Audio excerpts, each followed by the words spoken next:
and what's the first thing you get is the paycheck. Yes.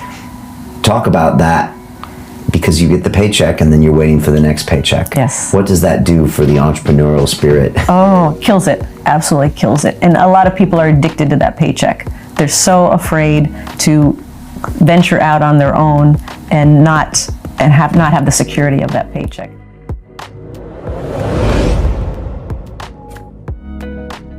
You know, a lot of times we say, if you have a full-time job, keep your full-time job, start a part-time business and work it and work it and work it. Look at what you do in your spare time.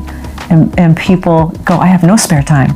Well, yes, you do. If you broke it out, how much are you watching TV? How much are you on your iPhone, playing video games, doing things that really are not important? And take that time and channel it into the business that you want to create. But for me, I had the paycheck, and my dad was in corporate America, and he was in sales, and I was always taught, get the pay raise. If I'm working an hourly rate, work more hours, raise my hourly rate. It was always focused on making more income, making more income, making more income. The shift for me came finally after I was on my 10th or 12th property. Finally, I'm like, don't keep focusing on that paycheck and that income, focus on acquiring assets. And that was a big shift. Instead of focusing on acquiring income, I shifted it to acquiring assets, and then the assets create the income. That was a big change for me.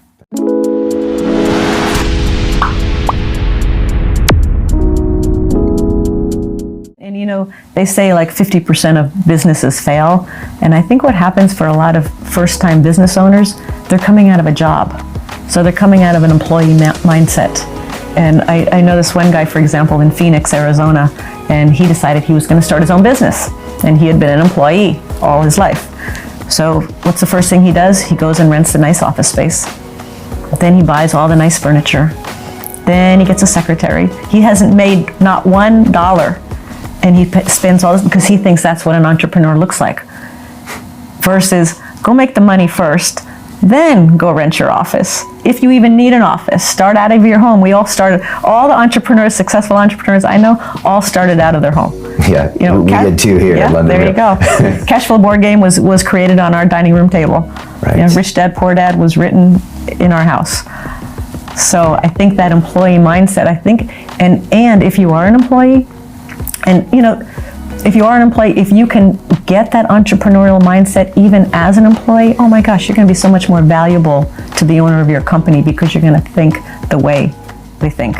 There's 4 asset classes and different things that you can invest in. So there's businesses. You can invest in businesses. You can invest in real estate. You can invest in paper assets, stocks, bonds, mutual funds, and you can invest in commodities, things like gold, silver, oil, gas, corn, the soybeans, all that stuff. Yeah, avocados, all that, yep. So first of all, you've got to kind of find that niche, that area that just kind of speaks to you, that you're really interested in, because if you're not interested, you're not going to study, you're not going to learn, you're not going to go seek new answers. For me, I wanted to be financially free, because as long as I was dependent upon somebody else, whether it's a job and a boss, or Robert, my husband, or my family, for my financial life, I would never be fully free. So there was always a goal to be financially free. So if that's a goal for you to be financially free, then you really got to do what it takes and do your homework and study and get some experience and get in the game. So there's 2 things people can invest in. One is capital gains and one is cash flow.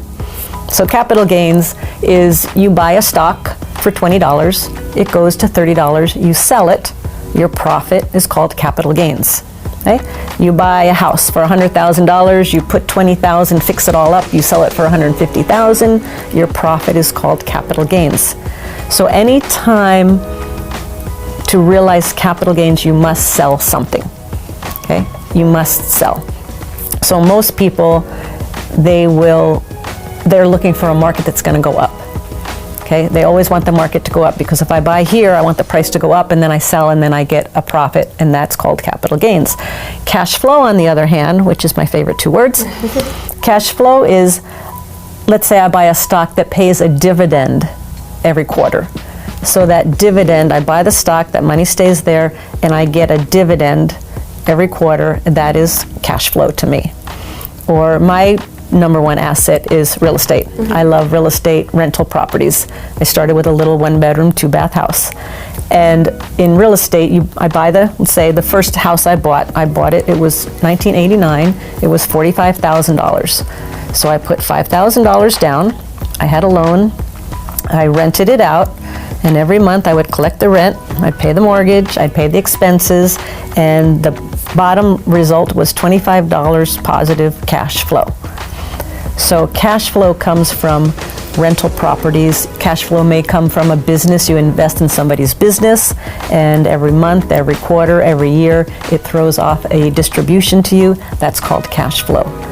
So cash flow is more of a you buy it and you hold it, where capital gains is you sell it. The key word is control. Yeah. You don't have control over stock. When you buy a stock, you don't have control over what they do with it. You don't have control over your 401k. You have control over a piece of real estate you buy. You can touch it, you can knock on the door, you can see it and feel it, and you can decide what expenses you want to spend and how much you want to charge and all of that. Same with your business. If you have a small business, and a small online business, you can generate a nice little cash flow on a small online business that you don't have to put a whole lot of time into. If you're working full-time, start a part-time business online. Yeah. And have that start to see that cash flow coming in. When you start to see, and I know you have, Alex, you see a little bit of money coming in without a whole lot of effort after a while. It takes a while to set it all up, but after a while it starts to self-generate. That's exciting. Yeah. And that's fun. Rule number one is I invest for cash flow. Okay. Now, let me preface it by saying this. Let's say you're just starting out and you don't have money to invest. When I started out, I had no money to invest. And actually, it was the best thing that ever happened to me because it forced me to get very, very creative. So I would say find the investment you want to buy, and then you'll figure out how to find the money. So for some people, what I've seen them do is they've bought a property and fixed it up and sold it, they flipped it, and then they took the proceeds, the cash or the capital gains from that sale, and put it into a cash flowing property or a cash flow investment. So one of my rules is I pretty much only buy investments that cash flow. Okay. Number two, never, ever, ever invest in anything you don't understand. There are so many people out there that want to sell you something, and they'll make it sound so complicated, which is, again, a kind of a tip for anybody that wants to learn investing is to learn the vocabulary. If you want to get into real estate, learn the vocabulary of real estate, learn the vocabulary of stocks and bonds, or learn the vocabulary of entrepreneurship, because people want to dazzle you with their BS, right? And they want to throw out all these fancy words and these fancy brochures of properties. I've had so many people come to me with a investment that I could not figure out for the life of me what the hell they were talking about. And they kept saying, oh, you're gonna make a lot of money, you're gonna make a lot of money. I'm like, but I don't understand the deal. I don't understand the investment. So never, ever invest in an investment. Never turn your money over unless you fully understand the investment, which goes to rule number 3 is you gotta know your numbers.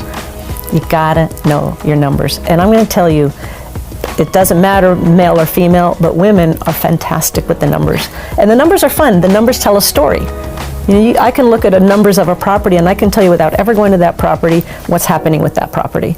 But that comes over time. But you've got to know your numbers, your income, your expenses.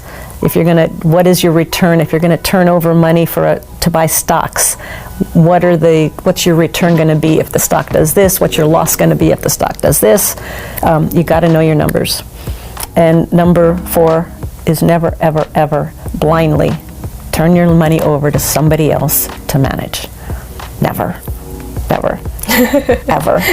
I've seen so many people lose so much. I had a girlfriend who was in the tech.com bubbles, and her company went off the charts, and she, as a worker there, she was an employee there, made $1 million. And she went to their company financial planner, and he said, I'll take care of it, and she gave him the $1 million. A couple years later, she got her statement and it said zero. They went through all of it. They took all of it through fees and management and all of this. So again, I'm going to say nobody's going to look after your money more than you will. The 401k was never meant as a big retirement plan. A 401k was developed because after the Depression, people were not getting back into the stock market. So they created a 401k to make it easy for the average person to get into the stock market. So you really got to do some research. I mean, everybody, all of us need to really do our research when we're looking at just blindly accepting advice from somebody.